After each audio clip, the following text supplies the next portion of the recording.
It's only me. It's only the Kimmer. Thank you very much.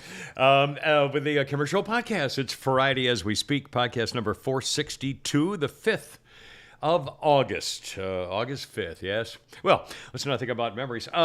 With Pete Davis, sidekick, producer, and sports raconteur extraordinaire. And, of course, mechanical mangler Flounder at the controls. We're at El Flounder Condo. And he had to work this morning down at the radio station while Pete and I were at the Marietta Diner for part of the our live feed interview thing I do on Friday mornings at 7:30ish with 106.3. And Herschel Walker was there, and political candidates were there. We met some old friends. I put the video up of our listener and fan Denise. Drove down from Greenville to say hi and drop off a check. And I mean, she's so sweet and such a devoted fan. I'm almost embarrassed that she's so nice and I'm not. Anyway, it was great to see you, Denise, and thank you again. I hope you didn't disrupt too much of your entire day, which I know we did. But it was Marietta. It was fun. And by the way, if you've never been there, make sure you go by and look at the cake display, cake and pie displays in the coolers. I was going to say, how was breakfast? Oh my God! Well, I didn't. I'm not an eater guy when I'm doing. So you didn't eat. I didn't eat anything, but I did. John, our friend John, who was there for the podcast. Bought us some cannoli. I got a couple of cannolis, and Pete got an eclair, chocolate eclair, vanilla. It's as big as a horse's willy. Yeah, it's gigantic. But the pies and cakes, if you bought one of those cakes, it must weigh 15 pounds. It's huge. I mean, they're literally they're as big as a hula hoop. Oh, I mean, they're enormous. They're as big as a basketball net. I mean, you've never seen such a thing. You could put a top hat in it. It's so in big. it, inside it, yeah. I mean, enormous and delicious. Oh God. Anyway, but it was fun, and so happy Friday. Anyway, the funniest bit though, he didn't eat anything. I didn't eat anything. You got a Coke. I got nothing. I had a Coke. And I didn't want anything because I'd eaten before I got there. Yeah. And the waitress brings the check to him. Yeah, I said, boy, if you got the wrong guy. She says, this is for the radio thing. We're like, no, I'm sorry. You definitely got the wrong guy to put an X down on this piece of paper. The old Tom Houck line, waiter, there's a check on my table. Yeah, what happened here? What the hell's this doing here? America's guest. Anyway, it was fun. It was our Friday morning thing, and it was definitely pretty cool and fun. And Herschel looked great. I mean, he's just a solid mass of muscle, and he was happy and smiling, and it sounds great. And he knows what he's doing, and he's ready. I'm sure he's ready for he's going to have one debate. Let's hope. And I guarantee you that I assume that he's going to have somebody on his staff that's going to have to take the lead to say, okay, we're going to nail you. We're going to ask you questions with the most embarrassing, humiliating, nastiest possible tone ever, and we're going to do it every day for about 10 days so that you don't freak when you get it for real on October, whatever it is. So, I mean, I what do I know? I assume they're obviously doing that. But it's going to be, I mean, this could be the whole ball game right here. And again, think of it, all that's happened in the last 2 years has been because of Georgia. We lost 2 senators. We lost 2, both senators went Democrat. If that had not happened, none of this would be happening. This $1 billion bailout, $1 trillion bailout stuff, and don't go to work anymore. And Russia's invasion wouldn't have happened. Nothing. I mean, anyway. Okay, we got a lot of weird, fun stuff today. In fact, we do have actual news and topics, including life after death by returning to life, much like Jon Snow in Game of Thrones. We'll talk about it. I mean, now they can do it. They can bring back dead pigs. I'm sorry, it's true. We'll get Frankenstein? to it. No, yeah, kind of. Steve? It's kind of that, exactly. Also, a couple of observations. BattleBots is back. I know. I watched it last night. Yeah, I saw it. Flicking around, BattleBots. Mad crapper, whatever. And I really didn't know it. I was just kind of dickling around like you were. And oh my God, BattleBots. And I can't help it. That's really just a fun. I mean, and for a lot of reasons. One, I'm a guy, so I like to break stuff. It's fun seeing things break into each other and explode in the air and stuff like that. But every once in a while, get some of those geek chicks are really kind of kinky, hot, and funny, and funky, and Purple hair. sexy, and weird, and you know, I mean, it's a whole thing that you're not normally exposed to. And of course, the fans are going nuts, you know. And by the way, they're all wearing their masks. What the hell was all that? Did they tape this a long time ago or something? Well, probably in California. But they were all anyway. But BattleBots is back, so that was I didn't see all of it, but I watched quite a bit of it. It was pretty cool. Let's see. I'm gonna do some personal things first. Speaking of that, let's talk Better Call Saul. The other day we were going to wait till you had watched it, so we're going to now for the next couple of minutes review Better Call Saul. In case you haven't seen the latest episode, you're about to hear about it. Okay, first reaction to Better Call Saul. Here's what I think is going to happen. There's only 2 left. Only 2 shows. Wait a minute, there's only 2 more? Only 2 more left. Only 2 more left. It was good to see the boys back. Yeah. I don't know quite what that... It didn't make any sense why they were there, and I don't remember that whole thing of them kidnapping him. I don't... And they did that thing where he's looking down in his grave that they dug, and then the next scene he's back in the van. They don't explain what that was all about. Well, I remember the scene when they had him and Walter was coughing, and he said, "Wait a minute, are you the guy who was in my office?" He said, "Take off your mask." I remember that scene when they were threatening to kill him until he was going to do something, and he took him out to a grave, and he said, "No, I'll do anything." And then Walter started coughing. He said, "Wait a minute, Mr. White?" And realized that was the 2 guys who were just in his office the day before. He thought the cartel had sent him and stuff. So I remember that. But I was kind of, again, it kind of came out of nowhere, or I'm not sure what the flashback was about, or why was I supposed to... I'm not understanding it... and I thought, well, why'd they put it in? I didn't know why they put it in there. I guess I didn't... I think they wanted to bring the boys back and have them all together, and that was a way to do it. And now, the other thing, and again, I don't have my notes from the other day when I was going to talk about it, but couple things I remember, the biggest thing I remember about it, well, not only that, again, they brought Carol Burnett back, and I think, but was the situation with Kim. Yeah. And again, we're still trying to figure out. And now I wonder if that was it. The scene again. We're spoiler alert. He calls a place and says, "I'm looking for Kim so and so. I believe she works there." And they give the name. And then the next thing you know, they cut to a long shot. You never hear the conversation, which I thought was pretty clever. When you think about it, I'm mad because I wanted to hear him talk to her, but it makes sense that you wouldn't really want to hear what he says. And they turn to a long shot of him in a phone booth, screaming and yelling and ranting and raving, with his arms waving and stuff, as though she's telling him, "Leave me alone. I don't want to talk to you anymore. It's over." And he's trying to convince her and screaming and yelling and very upset. And then and that's it. No more. No talk about it. No reaction. No shot of her. No nothing. Yeah, she doesn't want to have any part of him now that he's world famous. Right. Come on. Well, but again, is that it? So that's the explanation of why Kim's not in the final? Well, we know she's alive. They didn't kill her off. We know she's alive. But I wonder if that. I mean, I kept thinking, is that it? Is that Titusville, Florida? I mean, I was. If that's it, I'm kind of disappointed that that's how they explained that she's just not answering his calls. Well, I'm glad she's still alive. Yeah, that's true. Yeah, I'm glad with that too. But here's what's going to happen. Here's my theory. Now, if this is more than 2 episodes, I really think this would happen. So this is just a crazy theory. I think they're turning him more into Walter White. You know, he's becoming more like Walter. He's becoming more mean, and he's becoming more callous. Like this whole last thing with the cancer guy. He thought about it, but he still went ahead and did it anyway. Well, again, and a reason for that was, we found out was they took all his money. When he called his ex-secretary, the big ex-secretary, and she said, "Oh, no, they got that too." And he, "What about the car dealership?" "No, they got that too." So he said, "Oh, crap." So that's when he had to start making money. Yeah. So that's when he started doing his schemes to make. So that explains that at least. Which, by the guy, the cancer guy, he was the comic book owner on Big Bang Theory. He was the nerd comic book collector. I don't think I ever saw him. I never used to watch that show. So I know of it. But so he's going to be prominent. I think what's going to happen here is it's going to put him in a situation where he's going to have to deal with the cancer guy. The cancer guy's probably going to wake up. And they're turning him more into Walter White character, where he's becoming more and more callous. Yeah. It's more and more about him and his money, like Walter did at the end. Well, he's got nerves of a freaking cat burglar. I mean, you know that. And Jesus. I think Carol Burnett is going to be the one that gets him caught or killed. With her son, who's now in cahoots with him or something. Carol Burnett's going to. Well, why is she in the? I mean, she's there to catch. She's a big name. Yeah. You know? So why would they have her just sitting as a mama in 4 minutes in the show? She's going to be a big part, I think. Well, maybe. That's just my opinion. Well, I'd love to see it. I mean. And I'm excited. I can't believe there's only 2 left. I can't. Just 2. Wow.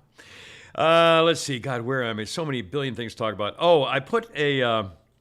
All right, hold on a second. I'm dancing around here because well, this morning I didn't get the full process of doing what I normally do to prepare for this podcast. So because I was on the road at 6 o'clock, you're going up to the very diner. So and I was up at 4. I mean at 4:15. So I did stuff to prepare for the podcast. You not preparing is brought to you by Atlanta Custom Closets. Well, I'm ClosetPro.net. I said don't so. have the phone number in front of me because I didn't have my notebook with me. But yes, it's Atlanta Custom Closets. ClosetPro.net. Just go online and check them out if you need a closet. They're the people Right, for it. they will take care. And by the way, ladies love that. If you're married and you got a wife and who likes closets that are neat and clean, boom, bomb, Atlanta Custom Closets will definitely take care of you. Let's see. A couple of things. Hold on. I'm sorry. I'm struggling for just a sec. Oh, the word was that the Showtime has canceled that First Lady business because Michelle Obama was portrayed as such a bitch, which of course she is. And so Showtime, I mean, the reaction was just, horrible. I mean, I only saw some highlights now that they've announced they've canceled it. I didn't watch the series. But it was, she was yelling at Putty Tat all the time and telling him, you got to go out there. We're the first black family in the White House, for God's sakes. I mean, just screaming and yelling at him and treating him like crap. And I'm thinking Showtime did this knowing that they're going to be watching. I mean, it was unbelievable. And of course, she is the worst first lady, the nastiest, most vicious, hate-filled first lady we've ever had. They thought Nancy Reagan was cold and aloof. Please, she wasn't a nasty, hate-filled bitch like Michelle Obama. I don't know. Hillary might have. Hillary could. She killed a guy. So I mean, she's number one. Just one? Allegedly. Just one. Yeah. All those stories. All those state troopers and all that. All the stories Brooksy told us about Hillary in the White House, and yeah. Oh, I guarantee they're all true. I believe it. Absolutely true. Let's see. Let's see. Oh, hold on a second. Let's see. Did you see? Flounder, I hit balls yesterday at kind of a spur of the moment thing, and I went to that place that you told me about on Holcomb Bridge Road East. yeah, because there's two sides actually, so they have There's one a with mat side and the grass side. and the which grass is good. side. So And I'll admit what an idiot I am. Okay, so I drive into the place. I've never been there before. It's a driving range, and you drive into the parking lot, and on the left you hit off mats, on the right, and it's all pretty much automated. There's a little shack at the end, and it says, "Get your balls here, get your drinks here." So it's like a little shed. And there's a little tiny office off to the right. So I parked the car, went into the office. So I went into the office. There was a guy sitting there at the desk doing something at the desk. And I said, "Excuse me." I said, do we buy tokens here? Or he said, "No, it's all automated." I said, "Oh, okay. Exactly. You have to have the right money or a credit card." I said, "Okay," which is kind of unusual. Usually you buy a token, you put the token in the machine that gives you the balls. Anyway, I said, "Okay, great." So I asked him a question. It's all automated. Okay, so I walked out.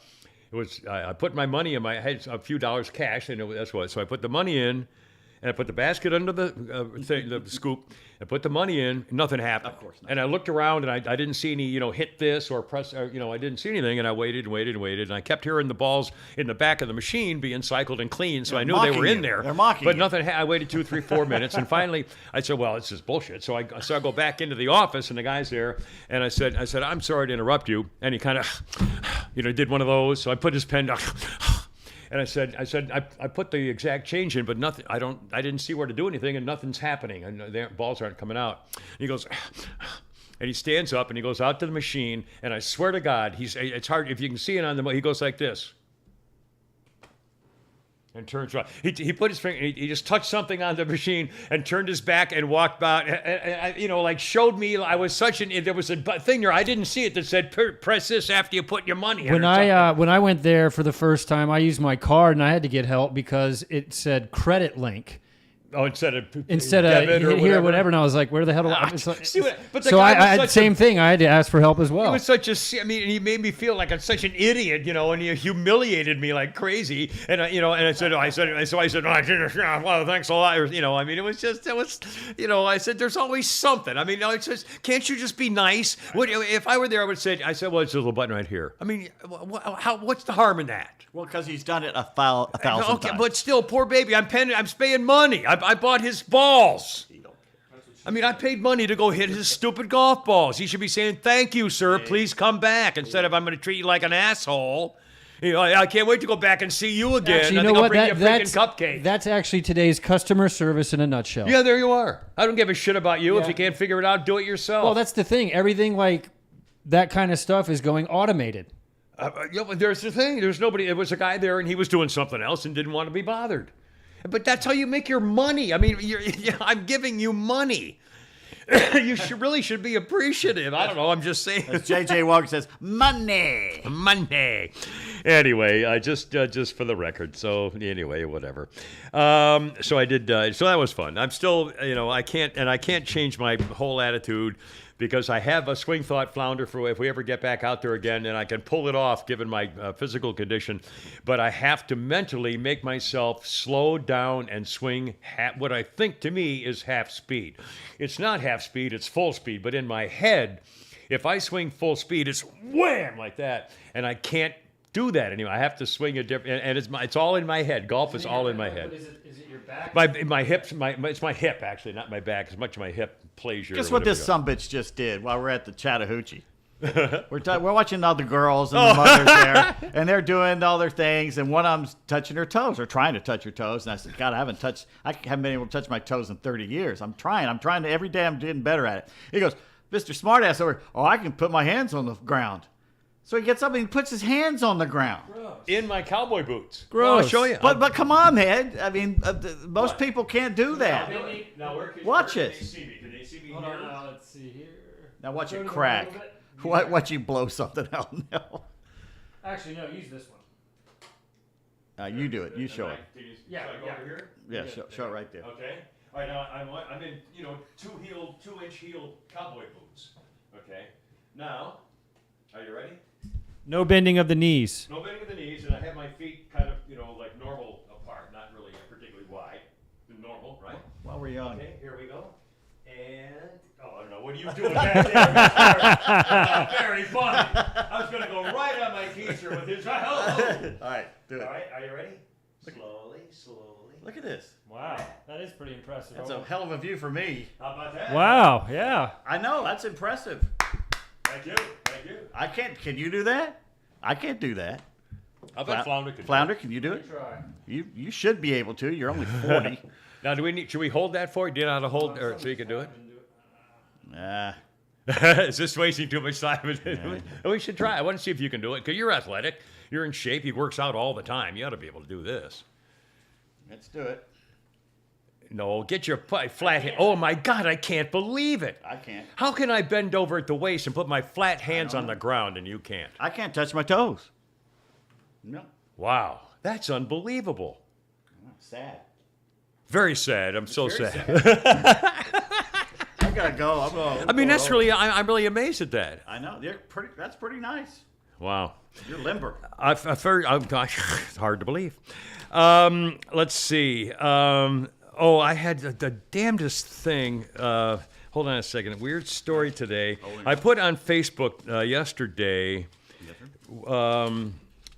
Here we go. Yesterday, I put on a picture, an old picture of me with two girls in it, two women, young women. Well, not particularly so young. The one next to me was 40. So a grown woman. But anyway, that was a girlfriend who died on me. Focus. Yeah, okay. So I put a picture, the reason I put a picture of me and two girls there, the blonde next to me was my girlfriend who passed away and is in the medical books as the first human being in the world to get artificial interferon as a cancer treatment. Anyway, and the girl next to her was a semi-girlfriend of my brother Gene, the golf pro. Mm-hmm. That picture was taken at his place in New England one time with a get-together for charity, or I don't know, whatever it was, years ago. And the reason I put it on there was because, let's see, why did I put it on there? I had a reason to put it on there. Oh, this is the strangest thing. This is how my freaking mind works. There's a story in the news that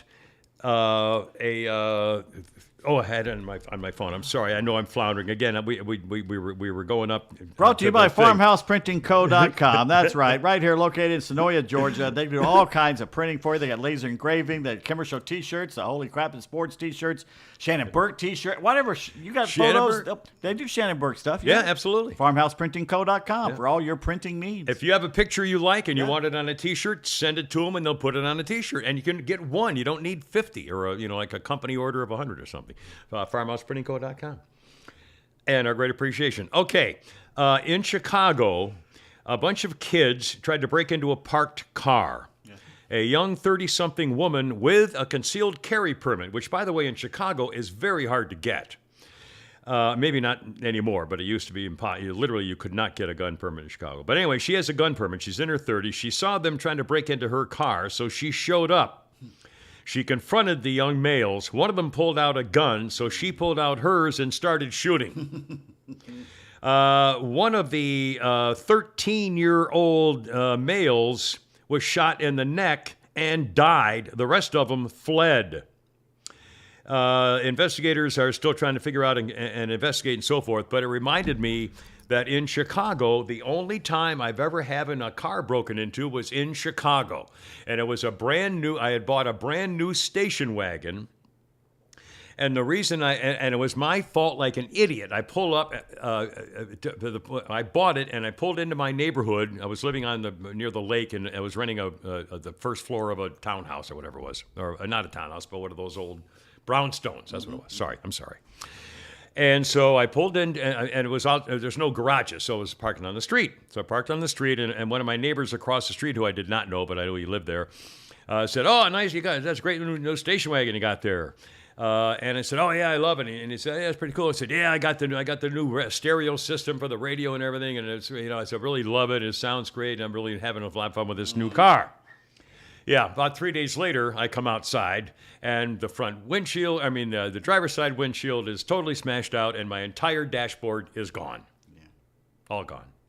Obviously, if he didn't do it because I was bragging about my stereo system, which I put in extra, or just looked in there and saw it. And by the way, this was in the 80s, for a couple of years in Chicago, but this was back when people used to buy the fake face plates to put over the radio that said RCA Victor or something, AM only. Ball punked. Yeah, whatever. Anyway, and the reason I put that in there, this is how my mind works. The reason I was driving a station wagon is because I had bought a dog. I had bought a German Shepherd, and I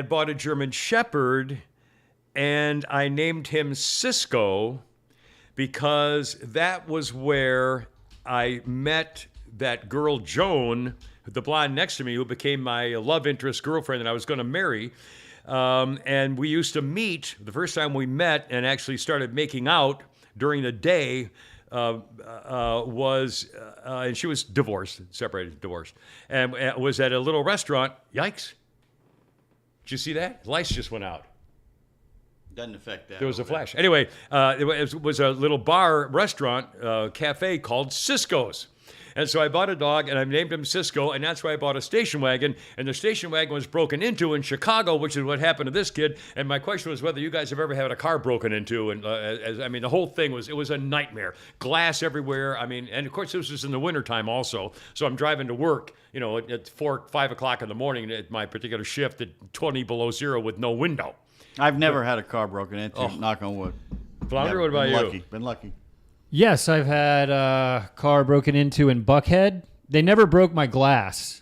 They just got in there? They got in there and then took my car stereo and a couple of sticks things. Or whatever they call them. Oh, they got your stereo? They got my stereo and took some other random belongings in the back of my car, but it was nothing serious. When I first got the Porsche, my cop friend had moved and bought a house down there by the old Columbia Mall, which is still that's not a good neighborhood. Yeah, but she got a great deal on it, and it's a beautiful new house and everything down there, and she wanted to buy a house. Yeah. Okay. So I parked down there, and there wasn't enough room in the driveway, and she goes, "Well, it's fine. You can just park right there. It's half a block away and just around the corner there." All right, that's good. And I pull in there, and I get out, and there's it was still light, and there's a few, let's say, gentlemen standing in the corner. One goes, "Man, that's a nice car." Oh, boy. And I said, "Well, thank you very much." So I went up to my friend. I go, "Is my car safe down there?" And she goes, "Oh, it should be fine. It should be fine.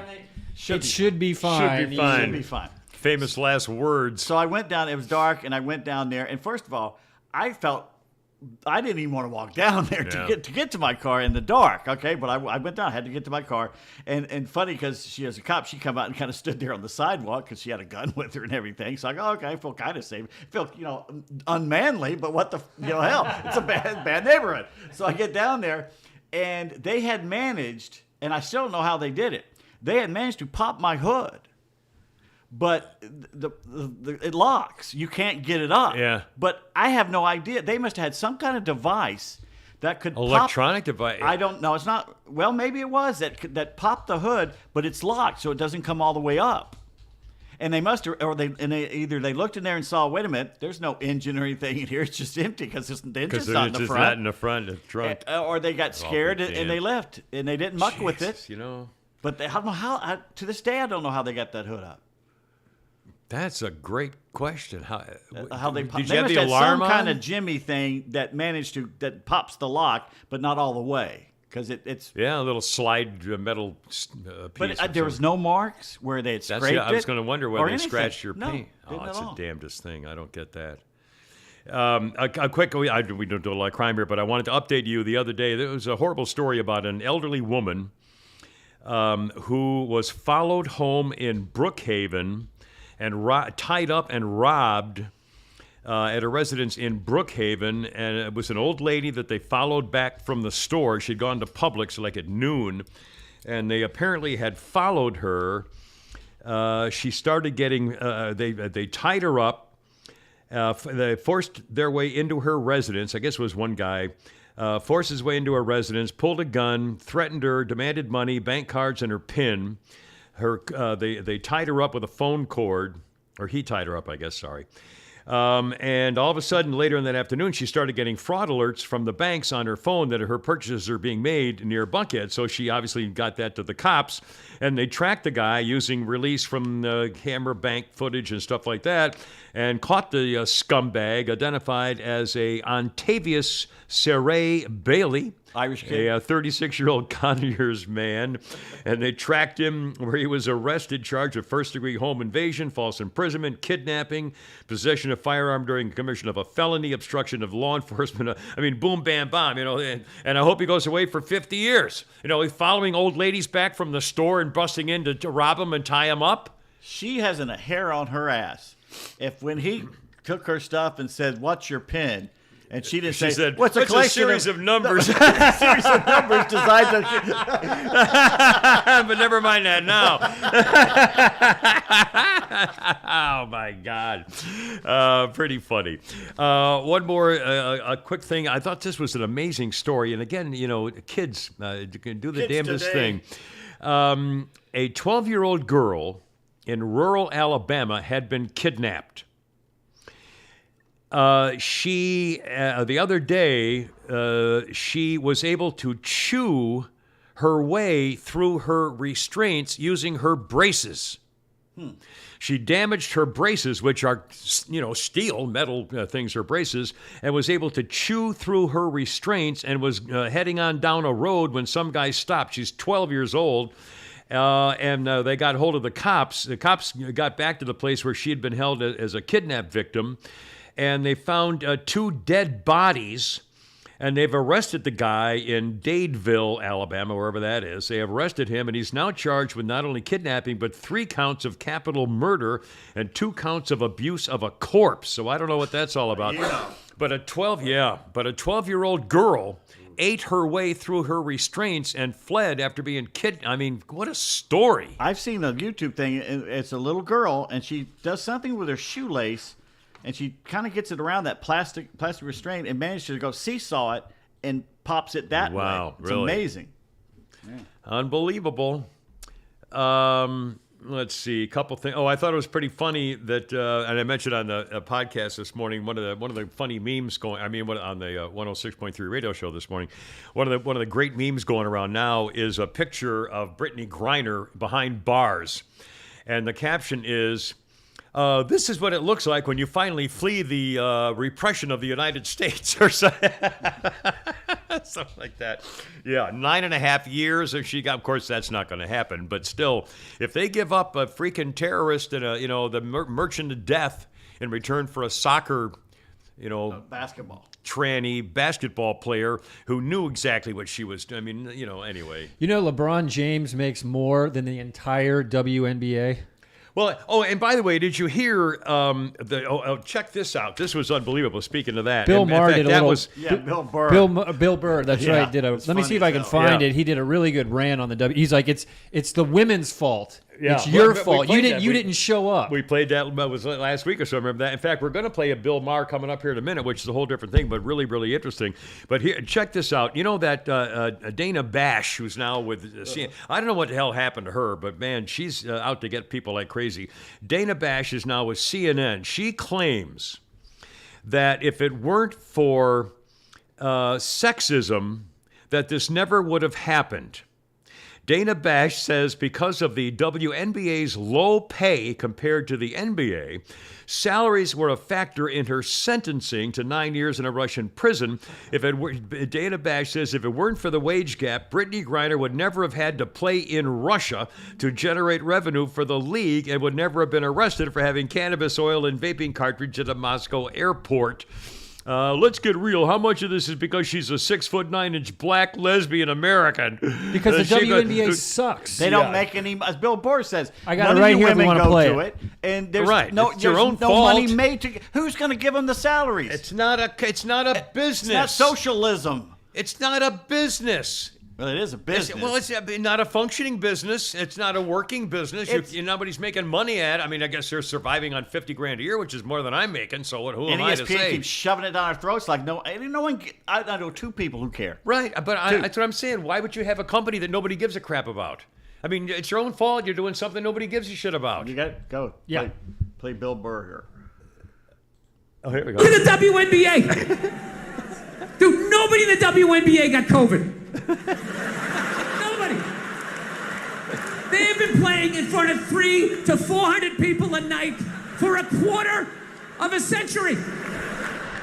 Not to mention, it's a male-subsidized league. We gave you league. None of you showed up. Where are all the feminists? That place should be packed with feminists. Faces painted, wearing jerseys, flashing their titties. Going nuts like the guys do in the upper deck with their big beer titties. Am I on the Jumbotron? Am I doing it?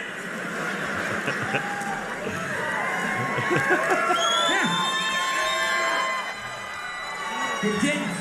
None of you went to the games. None of you. You failed them. Not me. Not men. Women failed the WNBA. Ladies, name your top 5 all-time WNBA players of all time. Come on. Let's hear it. Name 5 WNBA teams. Name the WNBA team in your city. You can't do it. You don't give a about them.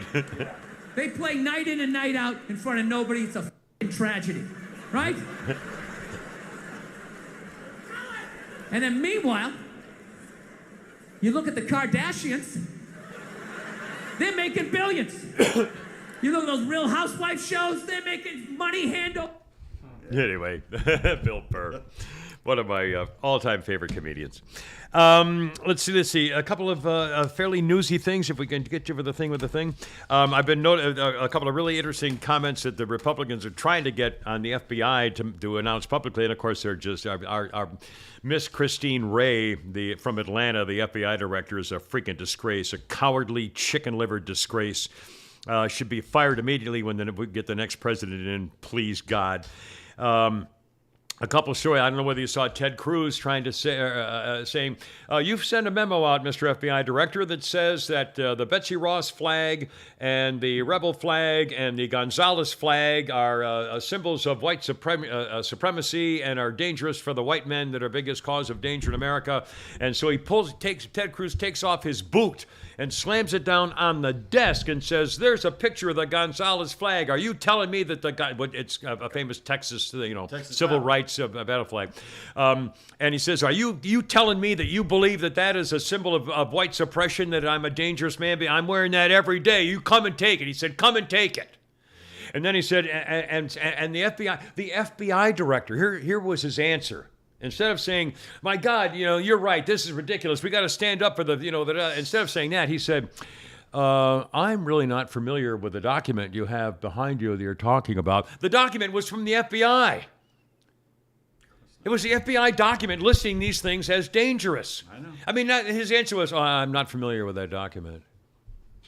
End of question. I mean, who's responsible then? Jesus. Can we have someone here who's responsible then? If you don't know what the fuck's going on, get somebody in here who does. I mean, and again, here they're complaining now that the potential trove of information related to the January 6th mostly peaceful Ashley Babbitt Day at the Capitol has been erased from senior Defense Department officials in the Trump administration from that day. And I'll bet you it's because they were the Defense Department officials were trying to nail Donald Trump, and they didn't want to do anything to cooperate with him. And I'll bet they erased it because they're afraid of getting caught trying to be part of the coup. Well, not only that, but the FBI agents, the DOJ people, all the defense people, all of them, informants, they've erased their text messages from that day. All gone. Yeah. Why would they do that? Well, because they are guilty, and we would have caught them. This government is our enemy. It's unbelievable. I mean, we're not making this up. This is true. Hiding. Oh, again, I can't believe this. The other day, the Justice Department under President Potato Head's administration, the DOJ, arrested and charged and is put on trial one of Donald Trump's lawyers. And among the charges they charged him with was having an illegal, unregistered email system.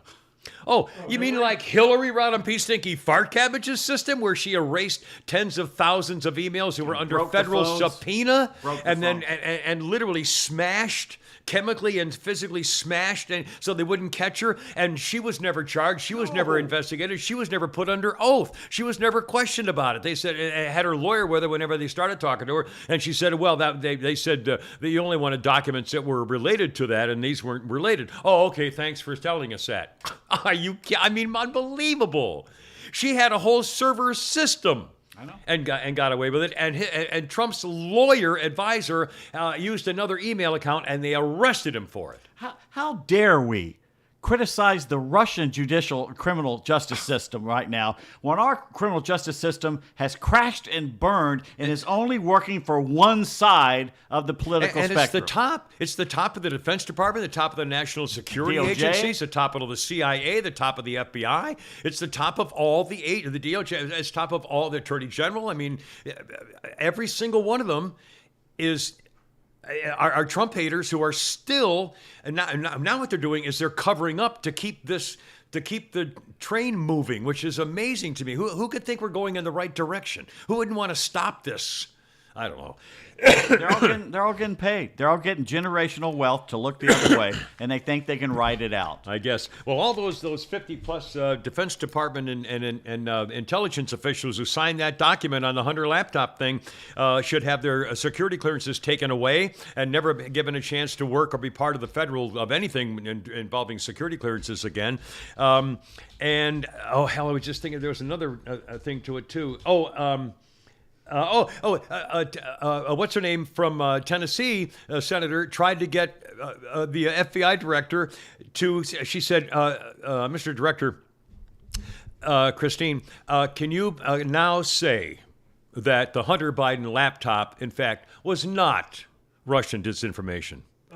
And he said, as part of an ongoing investigation, I can't comment on that. And then she said, you do have the laptop. And he said, I can't comment. I can't really talk about that. I mean, she's against it for the Senate. It's coming to the U.S. Senate. These hearings are pointless. Why have it? He's telling her I'm not going to answer your questions. So what's the point? What happened to? We were supposed to have an oversight of all these secret agencies. Oh, please. Who's running this place now? They're supposed to work for us. Susan Rice and that Powell. What's her name? Somebody. Valerie Jarrett. No. Jennifer Powell or Sure. What the hell's her name? Powell, long hair, a real snake. The red hair? Yeah. Redhead, yeah. What the hell's her name? Samantha Samantha Power. Powers, yeah, And Susan Rice. Oh, all those That C snotty. word. Oh, God. I mean, they are dangerous. They are farking dangerous. I can tell you. All right, let's see. I can tell you I don't really feel like it right now. I just but think could. it's just amusing that we're sitting there. Here's whatever you want to believe about the Russians. Yeah. She broke their law. Yeah. Right. And this is their sentence for breaking that law. Right. When Whereas here, we every day you see just another travesty of justice here, where it's only one side being brought to bear on and brought to justice. The other side's getting away scot-free. And we dare look at the Russians for upholding their own law? Well, look at all the street crime that's happening, and video after video after video of young kids fighting cops and bystanders fighting off the cops trying to arrest somebody, and they get out. I mean, if you're a liberal and you're a criminal and you're a protester as a hater, you're going to get out free. They just let you go. But if you're a conservative protester, you're still in solitary confinement. I mean, it's talk about one-sided criminal justice system. Anyway, God, I mean, it's just the lawyer who faked the document before the FISA court. Yeah. The lawyer got his law license back in front of the bar. Yeah. Yeah, the guy in charge of the Hunter laptop collusion of the FBI in the Detroit was it? Oh no, I beg your pardon. The Governor Whitmer. The Whitmer case. The FBI director in charge of the fake Whitmer kidnapping case, where they all were either found not guilty or case dismissed or retried or whatever, because it was a setup. It was the FBI agents in cahoots with other FBI informants and undercover people, got these guys to try to make a deal to go kidnap the governor of Michigan, so it would look more bad for Donald Trump and Republicans and conservatives. And they clearly got caught. The whistleblowers have said it was a whole FBI setup from the very beginning. The guy who was in charge of that has now been put in charge of the January 6th investigation in Washington, D.C. Yeah. He got rewarded Yeah. for setting up people for the Whitmer Nothing so-called happened kidnapping. to Peter Strzok. Nothing happened Peter to Strzok and Lisa Gummy Bear. Nothing happened to either of them. Who admitted in all their communications we're out to get Trump. We'll make sure he never get. Remember, they said we've got a long-term plan to make sure he'll never be elected, or if he is, we'll get him out of office. They wrote it down. And then Chrissy Ray said, "There's no bias in the there's FBI. no bias, Looks no. you right in the face and tells you that. That's right. And you're supposed to just do what this government wants you to do." I'm telling you, I'm Oh, by the way, take this clot shot too. It's going to be good for you. And you see where they're making this whole thing of the monkeypox? Okay, this is a gay you know problem. how many minutes I've spent thinking not our about problem. monkeypox? Go ahead. It's not our problem. Yeah. 96% of the cases are from gay orgies. Yeah. Okay, I'm 61 years safe from gay orgies. Yeah. I'm not going to get it. Yeah, I know. But they want to do another shot. Well, okay. Let's look at how valuable the shots are. I believe we have a president of the look United at it. States who's had 4 boosters and 7 things and 45 of these things and the medicine, and he's still getting COVID. I think they're shooting you with COVID. I think that's what they're doing. Hopefully this one will they're get it. giving it to This you. one will take. And one of my other favorite stories in the news today is another freaking of how the left is ruining everything. In Pennsylvania, a gay pride event features a shirtless instructor teaching children how to do pole dancing. A young boy got caught on video pole dancing at a gay pride event while bystanders cheered him on. It was a stripper pole. The boy was wearing a rainbow skirt doing pole dancing with a man who had no shirt on giving him instructions. Central PA Pride had a pole set up with an amazing instructor to assist. My kiddo is a natural. Parents are bragging about their little boy doing pole dancing. It's a daisy. We'll get back to Sexualizing here. their child. Yeah, absolutely. Oh, Christ, where's this? Somebody finally said, this is profoundly inappropriate. Gays who promote this type of grooming are doing a disservice to gay people. Yep. And they're wondering, does the governor condone these actions? Well, guess what? Governor Tom Wolf promoted a letter in support of the gay pride event because he wants to be inclusive. They must be popular. It's grooming, telling little children, hey, you can do this too. Come over, I'll show you. A guy with no shirt, pole dancing with a little boy. Did you see Come the video? on. Did you see the video? It's disgusting. I mean, it's groovy. Ugh. It's grooming children. A lot of people need to be air conditioned. Is all I'm saying. Yeah. Did you hear about the father in was it Texas? Texas father who's Muslim, and his two attractive young daughters, who are I think 15 and 14 or 17 and 16, whatever, were dating regular boys, not Muslim boys. So he was a taxi driver. So he picked him up to celebrate a holiday. It happened a few years ago. He's finally on trial. He picked him up to celebrate. I think it was New Year's Day. He said, "Let's go out for New Year's Day brunch or something." So he picked him up in his cab. He picked him up in the car, and then shot them dead. Killed both his daughters because they were dating non-Muslim boys. And he almost got away with it until a guy called the cops and said, I just saw a girl with blood coming out of her ears slumped over in the passenger side of a taxi cab or something. And they finally, but the guy's now going on trial for it, and he's gonna claim he had nothing to do with it. And I'm not sure what the evidence is, but it was a justified Muslim killing. Honor killing. Their culture. An honor killing. It's a culture. God, dude, you too young? I mean, Why come to America? How do you If you explain can that? keep acting like a barbarian. And even in America, you get this. I'm going down my list of things I've took notes about. Governor Abbott finally called out the mayors. Hey, Abbott called out the mayors of New York and Chicago, among other places, and said, "Oh, you don't like all the Washington D.C. What's the name?"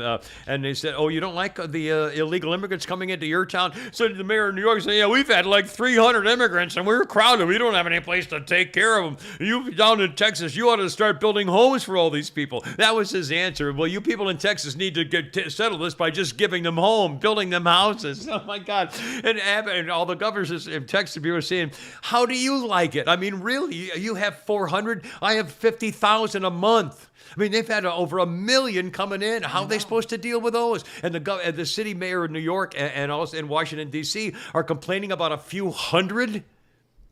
I mean, how'd you like to be in the southern border? I mean, I was just, and they're complaining, "Oh, that's not fair. We want somebody to take care of these people." I thought you wanted the open border. Well, this is what you get.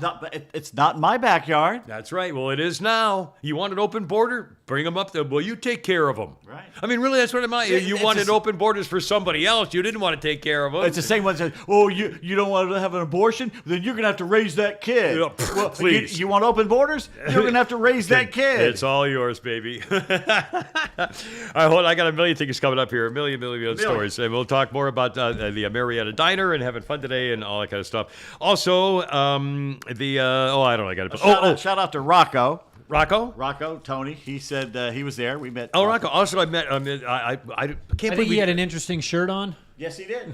I remember that one. Biden Biden stole it, or God, now I stole can't it, or killed it, or Biden stole did it, I something, think. and then the American flag was upside down. Yeah, Right. great. And there was a Marine there. I don't know if we got a picture. We should have gotten a picture probably on his phone. The Marine with the great hair.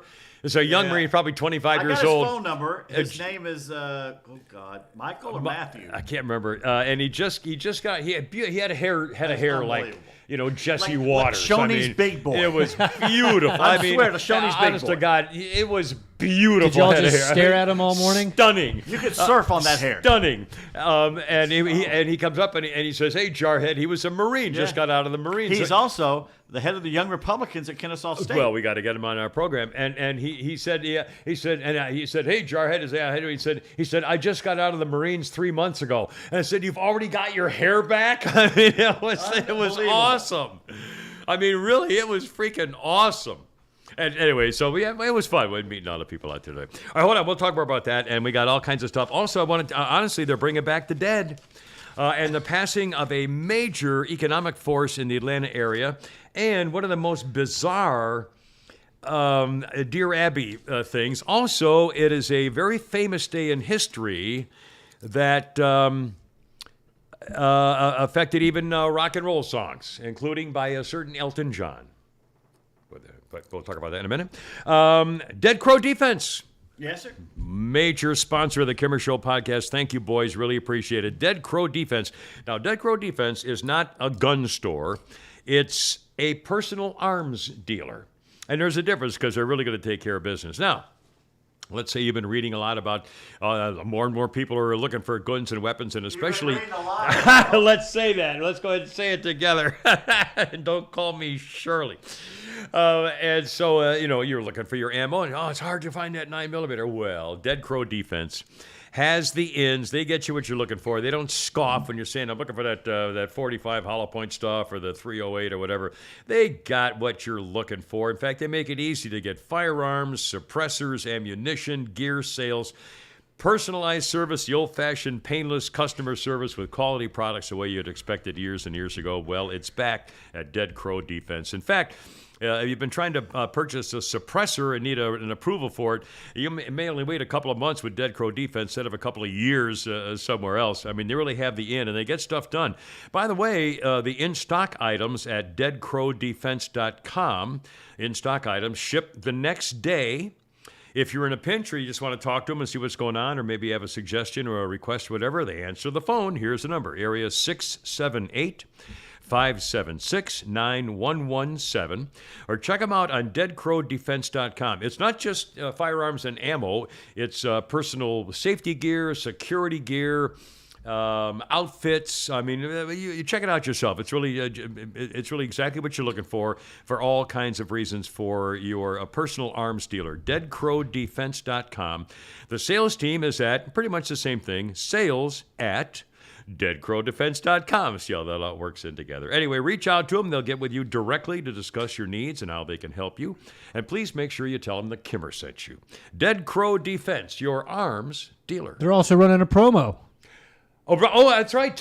What is it? I mentioned to Kimmer, and you were going to do a thing there. I forgot. Yeah, Avery's sending us some updated copy, but if good, you Avery, if you buy something, let me pull it up. I think it's like a 10% discount. It's 10% off for the if first you use two things you get, or maybe, or something like that. Yep. Let me pull it Anyway, up. check it out, deadcrowdefense.com. Look it out, and you'll find there's a new. You mentioned to Kimmer, and there's a discount thing. Right, going. so there's a promo code Kimmer for 10% off each customer's first 2 orders. There you are. Outstanding. Thank you, Dead Crow Defense, and thanks for your support too. We appreciate it. Speaking of guns, it helps. You got Netflix, right, Flounder? Yes. The Gray Man. You seen that? Is it worth seeing? Ryan Gosling and Chris I Evans. heard about it. It's the same guys who did the Avengers movies, and it's What's it damn about? good. What is it? He's like a James Bond guy. Ryan Gosling is a secret agent government for the CIA. guy? He's an assassin. Yeah.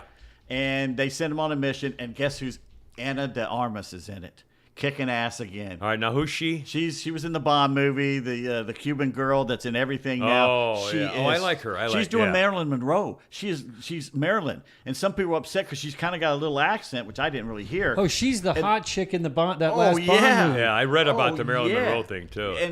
And the Marilyn Monroe people said, no, she's fine. She's so just drop dead beautiful, and she kicks ass in this movie. It's a really fun. The Gray movie. Man. So is it The on Gray Man. Netflix? It's on Netflix. Well, why don't they put it on freaking I know. Showtime I don't or know HBO why. or the movie? I mean, come they on. have they have 3 huge stars. They got the Avengers Why would they guys do doing that? it. Why would they not put that in the theaters? It's a fun movie. Ryan Gosling, everything he does now, I like him better. He's each and very every time. entertaining. He's entertaining. I used to couldn't stand it, but now the last 2 or 3 things he's done have I'm been interested amazing. to see what because he's in Barbie. He's going to be in that Barbie Yeah, movie. in and fact, they make fun of Oh, it. yeah, it's Ken. He plays Ken At in the one Barbie point, movie. Chris Evans, who plays a crazy assassin, goes, "Can somebody shoot that Ken doll?" Yeah, he's wearing a blonde. He's got his hair blonde. I'll watch it this funny. weekend. Yeah, it's good. I love it. By the way, speaking of a certain day in history, on this day in 1962, quote, "Stay out of my life. Leave me alone. I feel passed around. I feel like a piece of meat." Unquote. Those were among the last words Marilyn Monroe ever uttered. Just hours before her naked body was found in her Brentwood, California home, she had been in a violent argument with Bobby Kennedy, who for years had been sharing her sexual favors with his brother, Jack the President. Marilyn Monroe was actually alive when they put her in the ambulance. Everybody said that they found her dead body. She was alive. They put her in the ambulance and realized when they got her in the ambulance, she was dead in the ambulance, so they put her back in the house to have a crime, in case there was a crime scene. They apparently put her back in the house. The original and supposed theory is still that she was overdosing on barbiturates.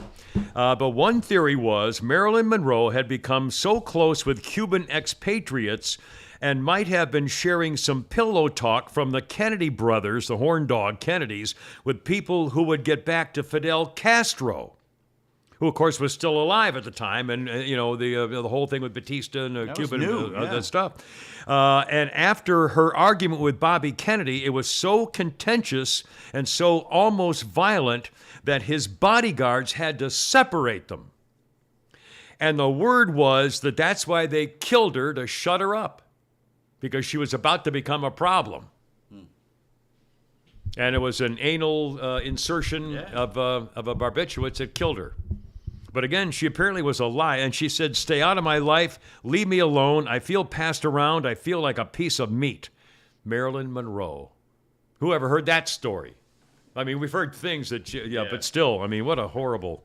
That was on this day in 1962. When she originally died, did they first assume the Kennedys were involved? No, well, no. Was the there scandal chatter? came about. The scandal of the sexual affairs and everything. Peter Lawford used to let her use his house when the Kennedys would fly into. I mean, stuff. So there was a whole thing of the Hollywood elite and all, and the Monroe crowd. But there was never any for a while. I don't remember. In 1962, I was 15 or whatever.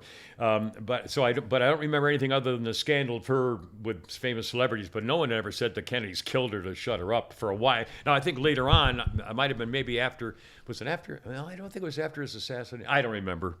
But anyway, it was, all this stuff never came out for By the way, Billy Bob Thornton's in the movie, too. Really? Oh, I read about that, too. Is it a cameo, or is he just? Is he? No, he's in it. He plays one of the CIA bosses, yeah. I'll be I'll watch damned. that this weekend. I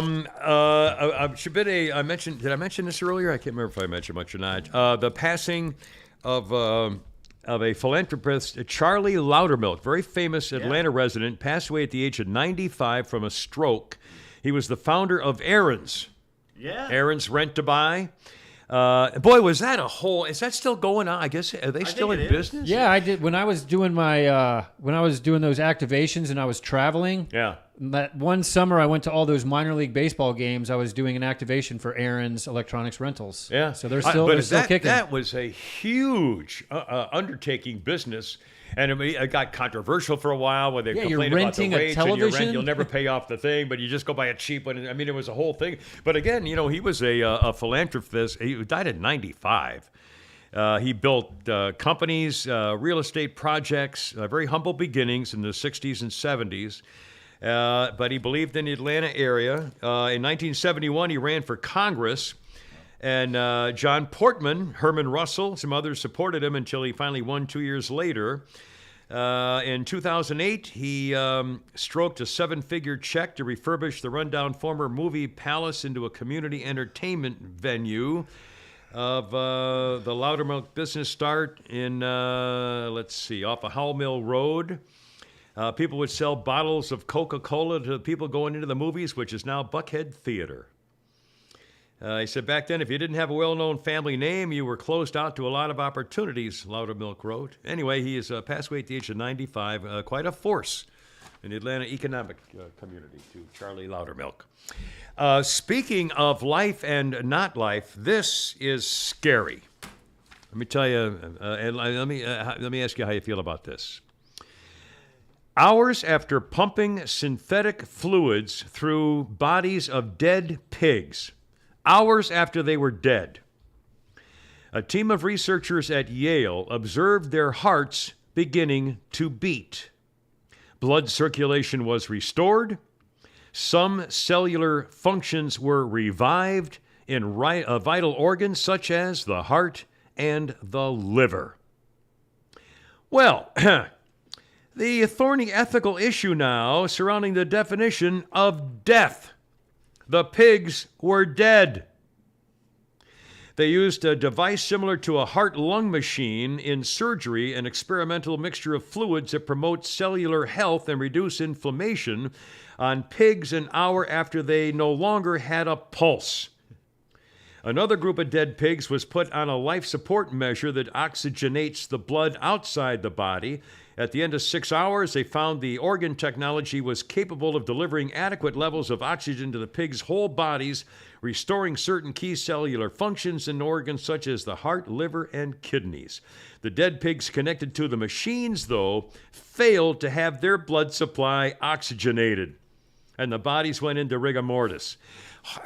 All right, so in other words, this experimental fluid in it will bring you back from the dead? Your brain is dead. Your brain's gone. That's great for a pig, but it's not good for a human. Well, maybe that's why That's a zombie. Walt Disney had his head frozen so he could be put back on the body of a pig later on or Ted something. Williams. Ted Williams apparently was cryogenics or whatever they call it. I mean, this is freaking scary, man. It's zombies. It's I mean, but what pigs. about the ethics? Should we be... Well, on the other hand, let's think about this. What are the ethics of human beings trying to invent chemicals that keep us alive past our normal dead rate? You know, when you're born, your body has a biological clock. At some point, you're going to die, and it's probably already in there, you know, that your body has a beginning, a middle, and an end. But all of a sudden, you start pumping vitamins and healthy stuff and the good foods, and you're going to live a lot longer than your normal body would have lived on its own. So what's the ethic? We're changing the life plan. Sure. Anyway, I mean, how can you? I don't have any answers for any of this stuff. Got a couple feedbacks here. Okie dokie. David P. Yeah. Hey, I was just thinking we need another story about a celeb that Kimmer makes about him. I know what? What did I do this time? I don't remember. Sophia. There are so many, I guess. Sophia says, anyone Bastard. notice Kimmer seems to have problems everywhere he goes? What's the common denominator? You know, I don't need this. Actually, I do need this. You do need it. I need that extra $1,000 a month. Believe me. Oh, mercy. By the way, speaking of weird things, Pete Davis is a very wait a minute. fast driver. Cindy says, wonder if that would revive Biden. What you just Oh, talked my about. God. Yeah, give that fluid. Give him a shot of fluid, Bruce. Give him a fluid there to me, wait a Louis. minute. I did not drive fast because I knew he wasn't going to be here, so I wanted to take our time getting over here. No, I did not drive fast. By the way, two things. In fact, it's pretty funny. We're up at the Marietta Diner, which is on Cobb Parkway, and it's not far from either getting on I-20 east or west, which is a major thoroughfare, Not or I-20. No, I mean 120. I'm State Route 120, which is a major thoroughfare road east and west, or eventually going a little farther and getting on to 75 to go south to get on to 285 to go east to go back down where. Okay, so Pete and I we're saying and Pete first thing says, you know, it only takes one asshole on, 285 or 75, and I tried to avoid those like the plague. And so we both said, yeah, let's just get on to 120. Problem is, I didn't know where 120 began. So we just took a ride out of the Marietta Diner, and I did see the sign and made the way. So we took the 120 thing. The problem is, I've taken that 120 route to go east back to Alpharetta before.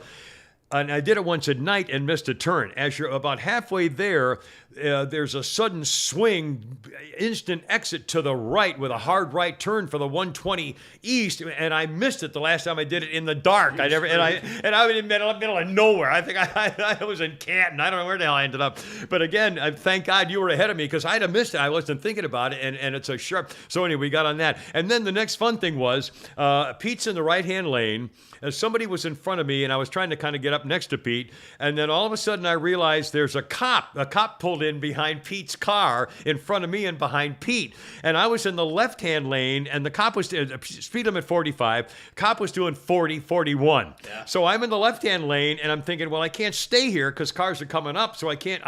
If I'm in the left-hand lane and I'm not doing the speed limit, I either need to do the speed limit and pass that cop, and I think, well, shit, I don't want to pass a cop, and I'd have to go 50 or so to get by, so I'm thinking, and then I have to dodge it in front of him to get behind Pete again, so I finally said, screw this, and I hit the brakes, and I got behind him, and I waited until he finally left. But again, I hate that. I just hate you can't drive near cops, even though you're not doing anything. I wasn't paying attention. He was in front of me, and I went around him.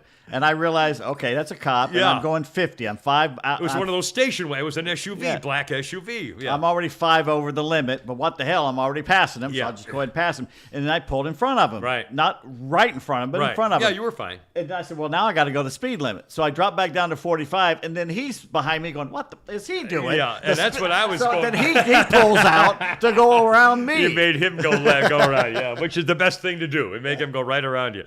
Anyway, just another trial and tribulation, but that was kind of fun. Let's see. Oh, God, I got so many freaking things to talk about here still, and I can't find what they were. Did you hear Congresswoman Carolyn Maloney, who got put into the same district as the Congressman Poopy Pants Jerry Nadler, that fat penguin duck who can't even walk because he seeps, Anyway, and so they're running in the same district, and there was a debate between the two of them, and the question to them both was, do you think Joe Biden should run again for president? And the girl Congresswoman, Carolyn Maloney, all she said was, I don't think he's going to run again. She didn't say he shouldn't run again. She didn't say I hate him. All she was, I don't think he's going to run again. And Nadler refused to answer, like all the Democrats are just refusing to talk about it for fear of beginning. Well, all of a sudden, that was the other day, all of a sudden last night, they're playing the soundbite of her when she goes on CNN and MSNBC, and it's like she's reading a script of her saying, Dear Mr. President, I'm so sorry. What I meant to say was that if you run for office, I will be your biggest fan. I love you. You are the best president we have ever had. You are the greatest president, and you've done so much for this country, and I'm really sorry, and I know that I will support you the whole way because you're the best president we have ever had. I mean, honestly, it was like that. I couldn't believe A it. hostage tape. Oh, my God. It was like they had a gun to her. Literally had a gun in her mouth or something. Probably. Threatened her. I've never seen, and she didn't criticize him. voicemail She from just said, Hillary. I don't think he's going to run again. If you haven't heard, go find the sound. I mean, it's hysterical. Yeah. But they're all. And that's the Democrat Party. Yeah. A vice president's side piece. America's favorite, celebrity escort. She's now saying, this is wrongful detention. Brittany Griner being held in Russia. It's wrongful detention. They had no right to. And then he said, gee, it's kind of like the wrongful detention when you were locking up all those drug convictions when you were the DA and you were known for locking up everybody. Yeah. And all of a sudden you're not in favor of locking up everybody on the drug. It just more hypocrisy, which I thought was pretty freaking amazing. A quick mill here. I want to. Can you get that Bill Maher soundbite? He's got another soundbite coming up. Bill Maher's gone conservative. I really like what he's. He's just old. He's an old style liberal. Yeah. Is what he is. Which and he is doesn't the way like the younger generations acting like idiots. Right. Well, I almost hate to say this out loud. And hold on, forgive me. Well, sorry. I almost hate to say this out loud, but if the Democrat Party would listen to the liberals like Bill Maher, they'd probably never lose another election. You could be a little left of Donald Trump and still be reasonable, moderate. No, we don't want to have kids, losing their testicles when they're 9 if they're not ready to have their children. We don't like, just common sense things. You're going to hear Bill Maher here in a second, just making common sense. But he's still a screaming liberal. But he's not an idiot. He's not a rabid, anarchist or something. And if the Democrat Party would listen to the liberals who are a certain age who said, it didn't used to be like this, they'd probably never lose again. America's not a conservative country. We're a sort of conservative country. We're not a far right country by a mile. We're a middle of the road nation, basically. So whoever gets most of the middle of the road is going to win the elections. If the Democrats had any brains, they would try being smart about it. But hold on, get the Bill Maher cut if you don't mind, sir. I want one more quick plug for one of our sponsors. We're kind of excited about. People are talking about my car today, which is called a whip, if you're a colloquial phrase. And we have one of our Kimmer Show podcast show sponsors is SwapMyWhip.com. Your whip is your ride. If you're looking for a different ride, and by the way, what a great idea this is. Think about it. You're driving a car and you're saying, I see that. I've always wanted that car. You go to SwapMyWhip.car and look for people who also have a car that they might be happy to trade or swap for yours. I mean, think about it. Like-minded car owners, no dealerships, no used car salesmen, no middleman. You look on swapmywhip.com. Ooh, that's kind of cool. I think I'll get a hold of that guy, and you may have to work yourself a deal. Bing, bang, boom. It's all set to go, and everybody's happy. What a freaking deal. It's not just cars, boats, jet ski, whatever. Swapmywhip.com. And if you use the coupon code KIMMER, it's 180 days of free premium listings on swapmywhip.com. What a great idea. Yada-da, da-da-da. Now, what was I teasing just a second Maher. ago? Oh, Bill Maher. Again, I mean, I've always appreciated his wit. I like good writing. I like people, even if I don't agree with their, He's got great writers. I'll say that. And again, I see, what's his show called? I forgot.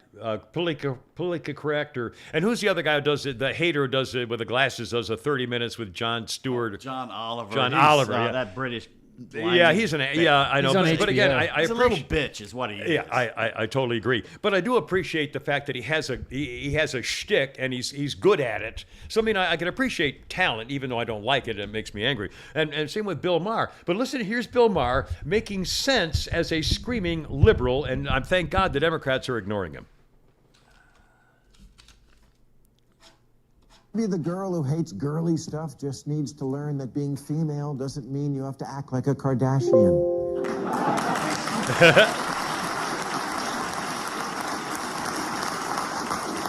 Maybe childhood makes you sad sometimes, and there are other solutions besides hand me the dick saw.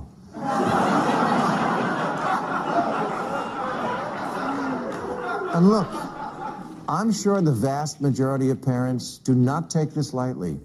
And that is very hard to know when something is real or just a phase. And I understand being trans is different. It's innate. But kids do also have phases. They're kids. It's all phases. The dinosaur phase, the Hello Kitty phase. One day they want to be an astronaut. The next day you can't get them to leave their room. Gender fluid. Kids are fluid about everything. If kids knew what they wanted to be at age 8, the world would be filled with cowboys and princesses. Maybe the girl who hates girly stuff just needs to learn. I mean, it's just common sense. I mean, just decency and I mean, how did we go so wrong? Well, it's I mean, they really believe that your kind of crap. education for 3 generations. Jesus. By the NEA is doubling down on the trans stuff and the pronoun stuff, and they basically say social justice is more important to us teachers than teaching your kid how to read and write. And now they've got the military doing it. Silly Millie, and that guy Austin, what's his name, a former defense contractor. They're more concerned with pronouns in the military and teaching soldiers how to be inclusive of people who dress like girls in the showers. I mean, you got to be freaking kidding me. I mean, I just. But he said, like, it's not just the kids want to be Kardashians. The parents that are allowing this to happen, right? They want to be Kardashians. They want to be popular. Yeah. Yeah, right. Well, everything's TikTok and social media. By the way, have you noticed a lot more TikTok things are showing up on my phone screen? I ignore it. I know. I've never ever opened anything. It'll have a pretty girl and say TikTok. Don't be alone if you open this or something like that. Well, why would they put that on my phone? I mean, it's bait trap click stuff. But again, I don't dare. I don't know.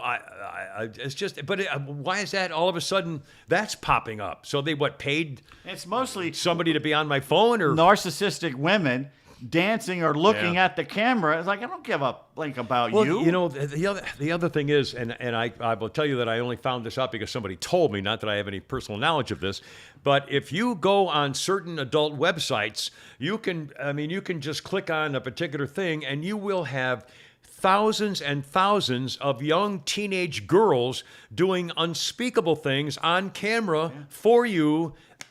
On video, but they do it live, and you can see the video of the girls that's been tape recorded. But while they're doing it, you can hear the little dings, and that's somebody getting a live on their live website of them taking off their clothes in their bedroom when they're 17 years old. By the thousands. I mean, by the thousands. And I'm thinking to myself, when I was 16 or 17, I don't think I ever had a girlfriend or knew anybody in my entire clique or group of kids, not one of those girls would have gone on a website and taken off her clothes and done things to enjoyment of boys on a camera. I mean, where the hell did this come from? The Kardashians. I mean, jeez. And YouTube, and well, not YouTube as much as it is this. It's the porn But thing. again, it started, I guess, with a cell phone. Fuck your way through life. I Yeah. mean, not I mean, it's so. You can do that? It's if you're a it's so girl, yeah. depressing. Here's a weird thing that I'll tell you what. Yeah. If I was a good-looking girl at that age right now, and I didn't have to show my face for the money. and a lot of them don't. They don't show their face. Well, To get through college? they're. I mean, it's better than dancing in a club where they're going to be fondling you drugs and want you to do things. Better and than stuff. being a whore on the street. Yeah, if you're, but again, it's live cam. It's not called only that, that's- webcamgirls.com. I don't know. I have What's no one? idea. My OnlyFans. OnlyFans. That's it. Oh, my only, yeah. not And, my and it's, I mean, I guess there's millions, and they're all Well, making not only money. that, you social media influencers. Yeah. You know, they take There's pictures in another one. exotic places, and you know, And they're all gorgeous, and they're all barefoot girls, and they're. If you're in your And by the way, that's a thing now, an influencer. Oh, when did that God. become a noun as a company? if you're in your I'm an 20s, influencer. oh, really? Are you? That's great. if you're in your 20s or 30s and you still need someone influencing you, Yeah. you have taken the wrong See, I don't even path. know what that is. Well, I don't even know what an influencer is. Influencer goes on. They wear certain fashion styles, so you To can try go to get buy you to that, do it, yeah. to buy, to drive but a certain still, car. where did this even come from? So some know. company said, you know what, we got to get people that people will look at and want to do what they do. We'll call them influencers. they're all pretty. I mean, they're pretty girls and bare feet and midriffs, and I mean, it's unbelievable. Yeah. And they're influencers. They don't I'm wanna- an influencer. They don't want I to be mean, what's a scientists. job category? Well, you have influenced a lot of people on the radio. Well, that's it. There's your new title. I'm a radio I influenced influencer. poor Denise to come down from Greenville to be on the show. I feel bad about her going all this way. When you did your touching the floor, you probably Yeah. Well, I influenced somebody people to try, try it. and try. They're I'm going to still throw their amazed back out. you guys can't touch your freaking toes. I know it's horrible. I can't. I mean, look at Flounder. I can't believe that. Yeah, it's And he's thin and wiry and muscular and Well, the other and thing is, fit. I've had some back issues with my lower back, and it's probably because I exercise and stuff, but I don't stretch enough, and I need to start incorporating more stretching. I don't know. By the way, stretching stretching can be a very strenuous exercise. Well, if I mean, you but that's stretch what yoga. the right way. That's what yoga is, Yeah. pretty Now, much. you'll be sweating your balls off by the time you get done with it. Sorry, ladies, I didn't mean to. By the way, how's this for a situation? As you know, I read Dear Abby, Gene Phillips every day just for kicks. Every once in a while, something funny comes up or bizarre. What would you do in this case? Dear Abby, I recently stayed in an historical inn. By the way, the word historical used to be that if you were saying the word or writing the word historical, right before it, you would put an historical place instead of a historical place. And when you're saying the word, if you're going to talk about an historical inn, you would say an historical inn because it sounds like it should be there instead of in staying at a historical inn. Well, they wrote it as a historical inn. Just telling you that. So, I recently stayed in a historical inn, which had very thin walls. An occupant in the adjoining room sneezed. I heard it and wondered, should I say bless you? The sneeze came in the middle of a conversation I had respectfully tried to avoid overhearing, but which was clearly audible. My thought was to ignore the sneeze so as not to intrude on their privacy.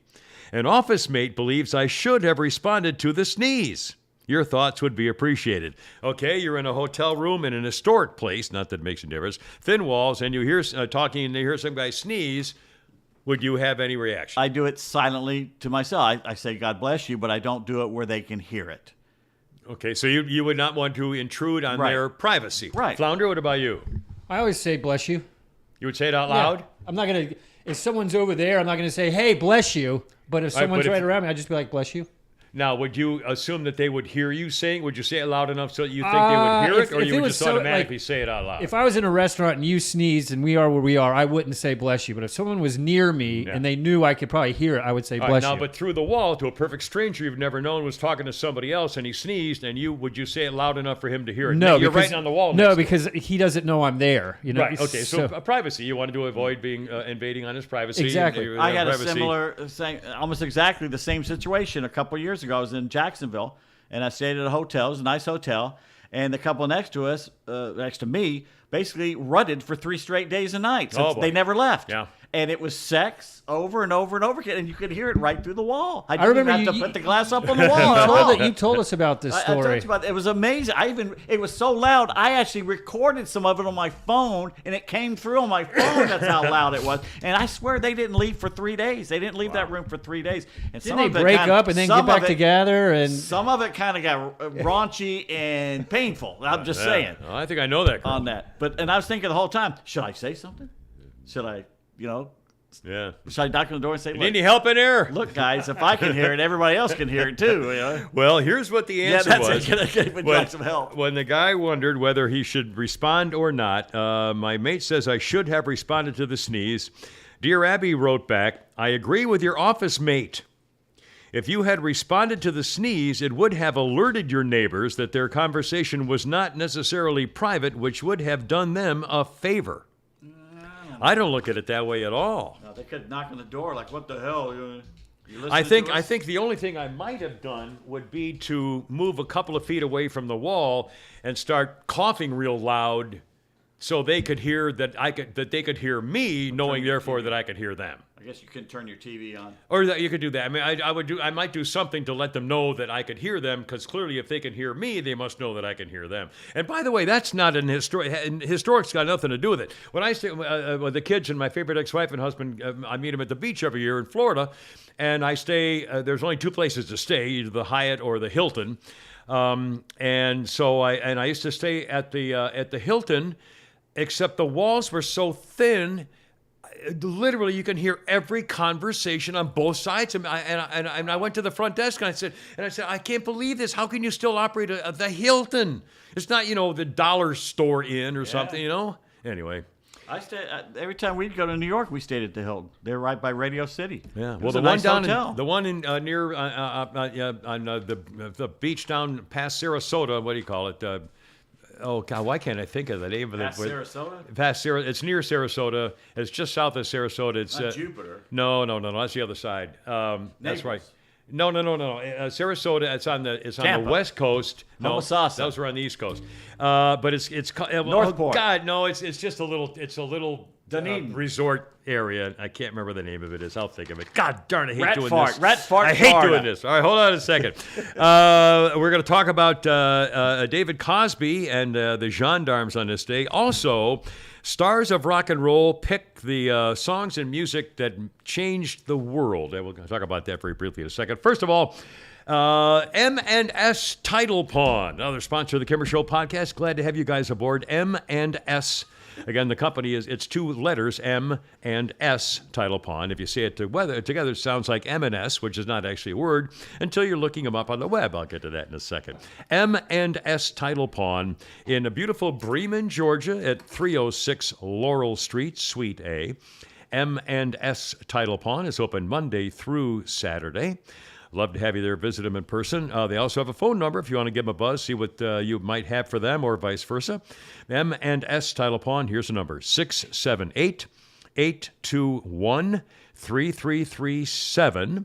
And on the web, you put M and S together, and it spells out like this to get them on the web, manstitle.com.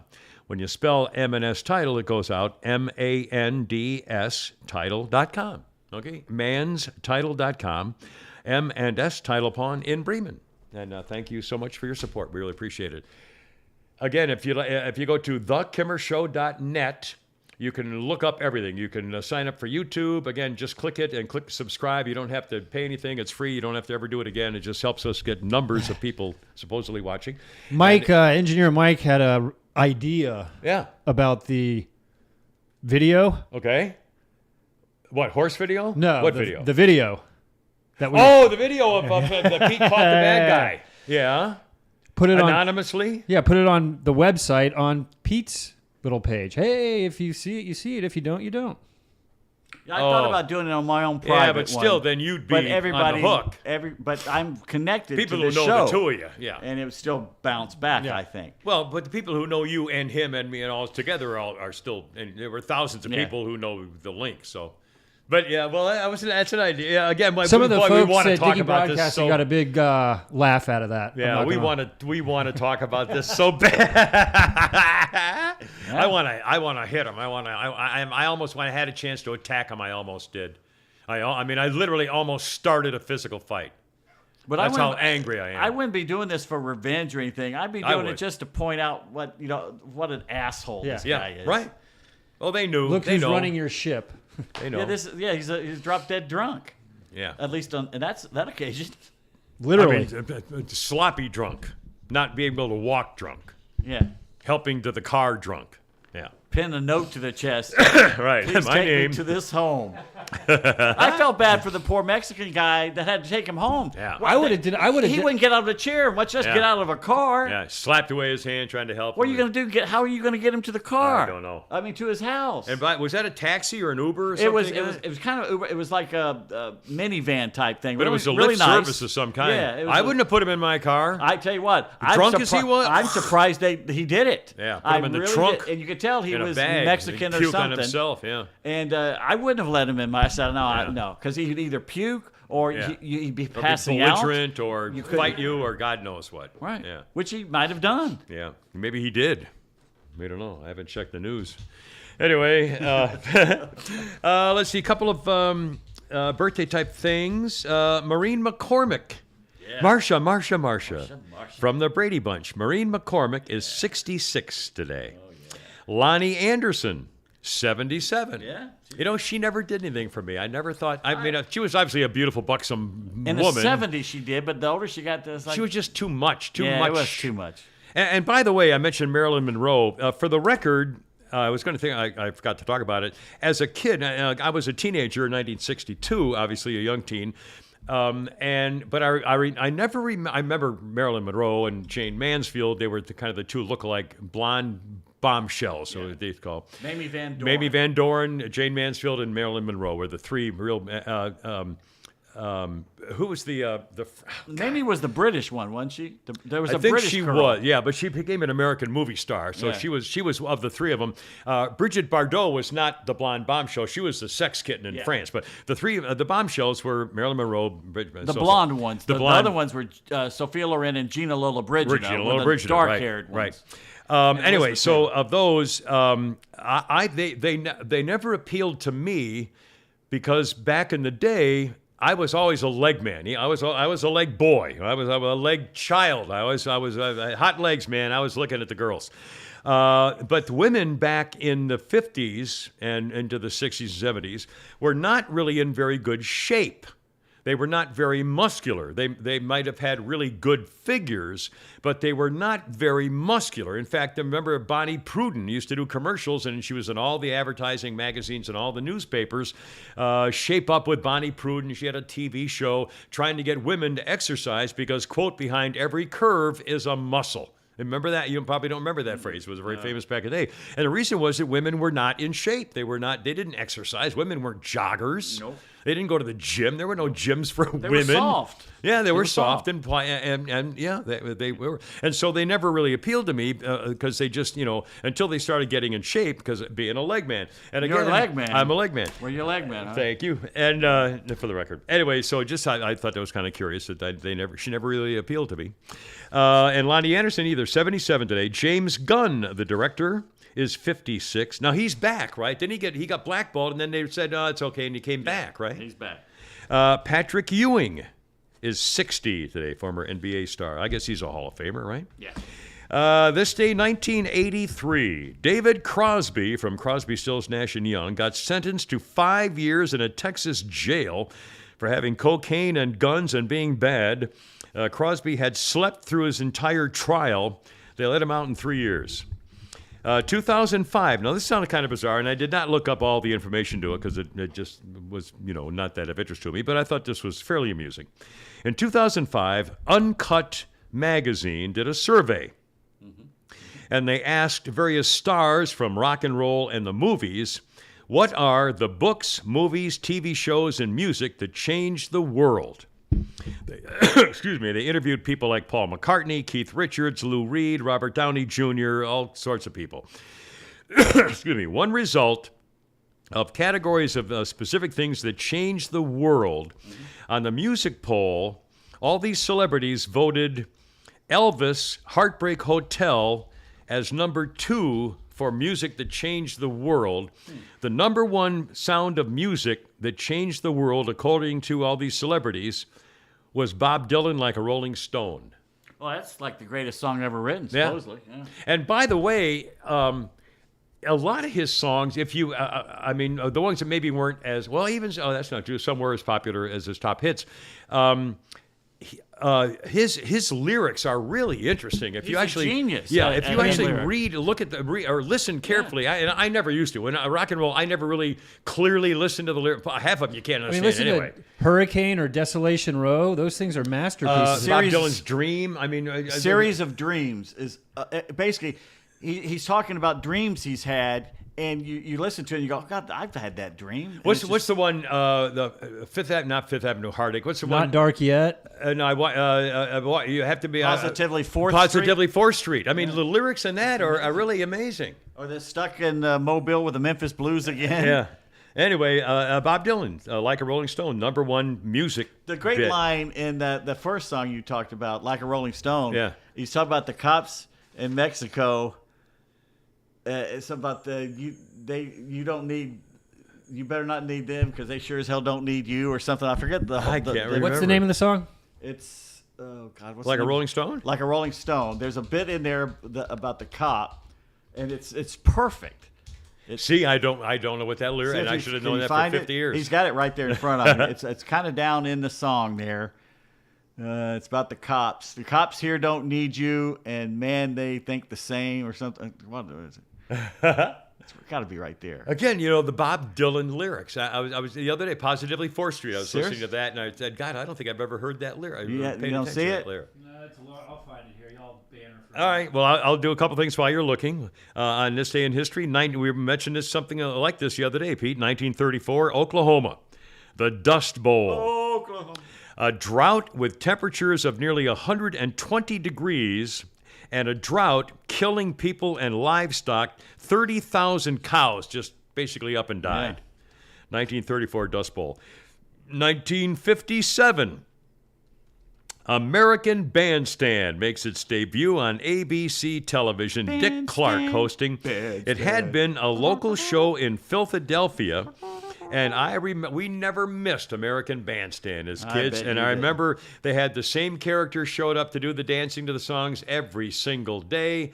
And there was one girl with the short, kind of dark red hair named Carmen who had like a swath of blonde in it or something.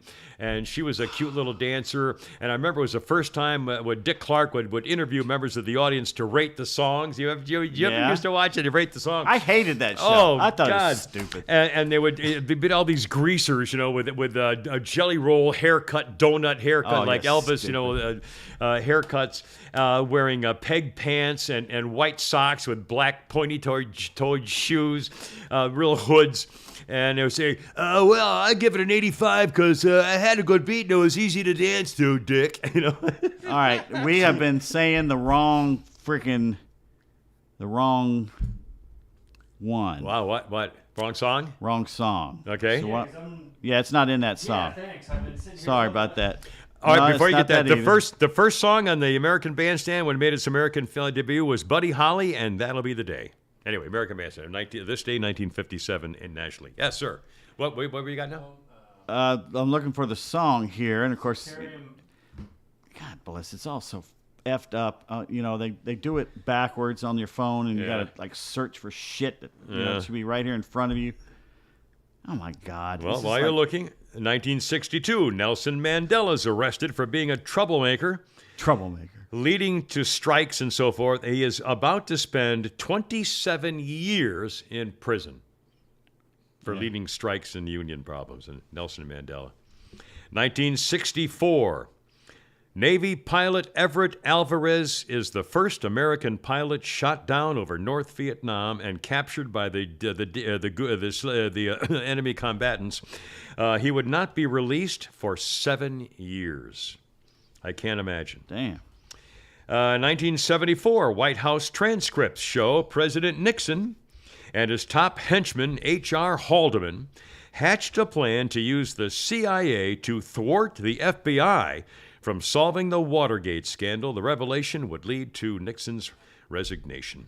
And on this day, 1984, Cliff Johnson, I remember Cliff Johnson with the Toronto Blue Jays, set a major league record on this day in 84 when he hit his 19th home run as a pinch hitter. What's the name of the song? All right, so just like Tom Thumb. That's it, just like Tom Thumb's Blues. And this is okay. I didn't have the mic. And So read the lyric, and I'll right. answer here, or play it if you want to. up Can you- on Housing Project Hill, it's either fortune or fame. You must pick one or the other. Neither of them are to be what they claim. If you're looking to get silly, you better go back to where you came, because the cops don't need you, and man, they expect the same. Yeah. Oh, there you Cops go. don't need you, and man, they expect the same. I mean, what lyric? He won the Nobel Prize. And didn't show up for it. No, he did. He showed up, didn't he? Did Or he? he gave a speech. He gave a speech. I thought he. Did he? He gave a speech. I thought he showed up. Yeah, he whether he taped a speech and gave it to him or showed up. I thought he showed up, but he I mean, definitely. hell, I all definitely- along the Watchtower. That's another. Yeah. That's been probably covered more than. I'd say that's one of the more covered songs. that he- Hendrix does a great version, yeah. Really, you know, I skipped that generation of Listen to his Eight. MTV Unplugged. Really good. It kind of got washed away, but it's really good. That version boys. of Desolation Row on there is awesome. All right, let's What else see. is going All right, on hold on here a second today? here. Let's find out something there. What do we got here? Once again, thanks to who bought our food for today? John. John. So y'all did eat. Well, canola. I've still got it. Oh, in the bag. gotcha. I didn't have the breakfast sandwich, or I honestly I thought It looked about good, though. It looked good. If I had been going right home, Yeah. I'd have bought some of those cakes. I think. Yeah, I bought that damn cake. But I didn't want to have it sit in my car for 3 hours while Do anyway. not accept friend requests from Hormel Foods. What do they got a scam going? Could be spam. Fast, ho, hey, hi-oh. All right. My God. We man. all know the story of the Three Little Pigs. 3 little pigs. All right, what was the first house made of the first pig? Straw. Straw. And what happened? Blowing down, huffing and puffing, I'll blow your house down. And Off what it goes. happened after that? That was a house made of twigs. No. Oh. What happened after the house? He ran to the next house. He ran to the little pig's house next door. And what were they trying to escape? They're trying to escape the big bad wolf. Big bad wolf. Okay, so he goes to the second house. Yeah. What was the second house made of? Wood, sticks. Sticks. Twigs And what or happened? sticks. What happened? The big bad wolf huffed and puffed and blew that house down, and the 2 little pigs ran to the 3rd little pig's house. And what happened there? Well, nothing happened there because it was made of bricks. All right. What happened at the 4th pig's? Well, I house? didn't know about the 4th pig's Yep, house. there's a 4th little pig. Yeah. The 4th little pig's house was made of wolf skulls. Oh, They aren't very sturdy, but they send a message. and the wolf is going, oh, crap. Yeah, I saw the meme. It's on the podcast. That's Anthony. Anthony Neal That's sends those pretty pictures. funny. He sends about 20 of them at a time. They're pretty freaking Okay, funny. we all know the fount of all knowledge, right? Fount of all knowledge. We all like to drink from the fount We of all do. The knowledge. fount of knowledge. But we come up short. We come up short quite a We're bit. more like maybe the tap of occasional We're not insight. that good. We have no fountain. There's no knowledge. Tap of A occasional couple of insight. facts occasionally of a Thanks for spigot. talking. It's like a spigot with occasional fact. Once more, the tap of occasional insight. Yes. The bucket of useless trivia. The sprinkler of dubious facts. And the puddle of misleading statistics. I didn't know you were doing a whole list of them. I thought you were just trying to remind yourself. I didn't know what you were doing. That's why I kept throwing things in to get you where you were going. So you can't think of the word. Oh, well, thank you, Mr. Helper. Well, I didn't know you were part of the situation, the discussion. Is she right? Because I know, because I was there. Oh, I forgot to tell Herschel this. Sorry, TC. TC says that back in 81 or 82, he was at Georgia and they had a big snowball fight. And he went outside and made an ice ball and hit Herschel Walker in the side of the head and he thought he'd killed him. Oh, my God. And so I didn't get a chance I'll to bet say he anything, remembered. TC. He probably would have remembered that. He probably would have hit me just to hit to Yeah. TC. I got to shake his hand. We didn't really get to talk because he was talking to people and doing Yeah, stuff. that's true. But I didn't want to bother He him. Still a want to pretty talk big guy. Yeah, but not as big, of course. Not as big as Well, he used to be. he appeared to be like 6'3" and probably 230. I mean, a solid, yeah. I mean, Yeah. definitely solid, well-built, athletic. Don't mess with him. Yeah. That's all I'm saying. Okay, we talk about kids being, parents being bad. Yeah. About kids. According to Doug, if you serve your kids frozen pizza or chicken nuggets for dinner, you are a terrible parent. Pizza or chicken nuggets? Frozen pizza or chicken nuggets for dinner. Does that make you a bad parent? No, that's ridiculous. A lot of times when your kids say, you know, I've got a little league practice, what do we do about 5? I mean, that's ridiculous. Pizza's food. Doug says, I don't care how busy you are. Find the time to microwave the frozen pizza. Oh, well, all right then. What kind of job you have, mister? And we talked, was it last week we were talking about Politico was saying that this was the summer of turnaround for Joe Biden? Yeah, Well, right. the memo's Yeah, gotten he's out. finally come back with his new program. Yeah. Maybe it wasn't, it was some other thing. But this is Politico this week. This is what Jonathan Lemire wrote. Last August, an explosion in Afghanistan killed 13 Americans and knocked the presidency off course. An explosion? Yeah. 12 months later, another strike in Kabul might mark a turning of the page on the White House's darkest day, could aid a potential Biden revival. Oh, my God. You don't think there's a An memo out? explosion. You mean the terrorist assault went because of the way we left Afghanistan? Yeah. Mm-hmm. Okay. Oh, my God. One of these has to go forever. One of these has to go. All right. Brown gravy. No. Country gravy. No. Tomato gravy. Yes. Red eye gravy. Oh. Chocolate gravy. All right. One of them's gotta go. Well, all right. First of all, isn't red eye gravy made with grease and coffee grounds? I don't know. Flounder, do you know? I do not. I've always heard that what they call red eye gravy has got all kinds of stuff like some coffee grounds and some acidic sort of something in it. So, but I don't know that I've ever actually had red eye gravy, so it'd be hard to say. But I can't imagine chocolate gravy. I don't know what that is. I don't know what that means. I think get rid of all of them. Chocolate sauce. You know, I love brown gravy and country gravy, and that's it, basically. Yeah. All I want on this list is brown brown gravy. gravy, yeah. The rest of it you can throw out. Yeah. Now, country gravy, if for the right thing, it's fine with me. If I'm having country biscuits or chicken fried steak or something, I'll enjoy country gravy. But brown gravy, especially that Pioneer, I shouldn't have said that because it keeps disappearing off the freaking shelves. Every time I'll open my mouth and I'll go to the store to get Pioneer gravy packs, and they're freaking gone for a week. So, All right. an idiot. You got that out of your system? I did. That's out Everything now. fine? Well, here comes a little more. Oh, sorry. All right, Flounder, it's time for Bad Text. There we go. Let's see where we are here. I think we're the cop in the. Well, we just did the go upstairs protection. I don't know if the Elon. Yeah, how Musk, about the Queen one? the Queen? Queen. It's the one where the guys are all talking at a desk. Oh yeah. Oh yeah. All right. Yeah. I don't know if First guy or the second guy? The guy's at a job interview is what's going on. All right, guys. So good there's job. the interviewer and the interviewee. Which one are you going to be? I'll be the interviewer. All right, you will begin. Can you perform under pressure? No, but I can try Bohemian Rhapsody. I could play Born on a Mountaintop in Tennessee if you want. Oh, I love it. All right, boys. Any final thoughts? Have a great weekend. Cindy votes Red Eye Gravy. Ew. Yeah, I don't know what's. I'm going to look up what's in it, or somebody can tell. Facebook us or text us. Or I something. bet it's some kind of gravy that's red. I'm going to Well, go out on a limb. honestly, I've heard coffee grounds. That's and disgusting. That's chicory you're thinking of. Maybe. It could be. You think Again, chicory maybe in Red Eye Gravy? It's My very mother possible. loved that stuff. Oh, not me, man. No, I'm not. No, sorry. Anyway, Flounder Pete, have a great weekend. Hope you have some fun doing something. I'm going to go home and go to bed. Yeah, me too. All right, and thank you again, Marietta Diner and 106.3, and again Saturday at noon, a replay of parts of the podcast. And God bless America. Hoorah!